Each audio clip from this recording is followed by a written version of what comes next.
ఉస్నాబాద్లో postmen Ellaiah వడదెబ్బకు గురై మృతి చెందారు. సోమవారం రోజు యథాతథంగా విధులు నిర్వహించిన పోస్ట్మెన్ ఎల్లయ్య ఎండ తీవ్రతకు వడదెబ్బ తగిలిన అస్వస్థకు గురైనట్లు కుటుంబ సభ్యులు తెలిపారు. వెంటనే ఉస్నాబాద్ ప్రభుత్వ ఆసుపత్రికి తీసుకెళ్లగా పరిస్థితి విషమంగా ఉందని, సిద్దిపేట ప్రభుత్వ ఆసుపత్రికి తీసుకెళ్లాలని వైద్యులు సూచించడంతో సిద్దిపేట ఆసుపత్రికి తీసుకెళ్లినట్లు వెల్లడించారు.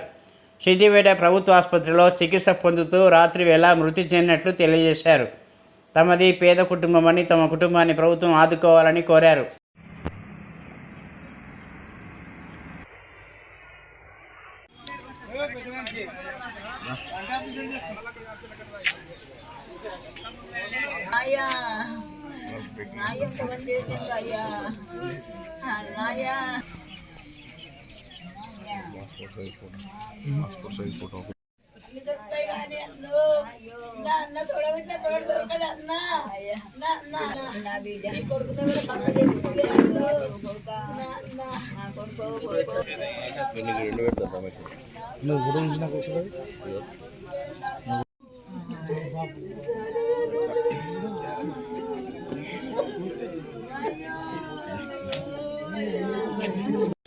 డ్యూటీలో భాగంగా నిన్న డ్యూటీకి వెళ్ళడం జరిగింది.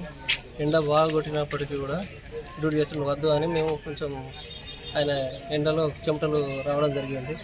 ఫోన్ చేస్తే ఇంటికి వచ్చి నాకు కళ్ళు తిప్పినట్టు అవుతున్నాయని చెప్పడం జరిగింది. అతను వెంటనే గవర్నమెంట్ హాస్పిటల్ తీసుకెళ్ళిన తర్వాత వాళ్ళు అడ్మిట్ చేసుకొని ఇక్కడ సీరియస్గా ఉన్నది, ఇక్కడ అవైలబుల్ లేదు, మీరు సిద్దిపేట తీసుకెళ్ళాలని చెప్పడం జరిగింది.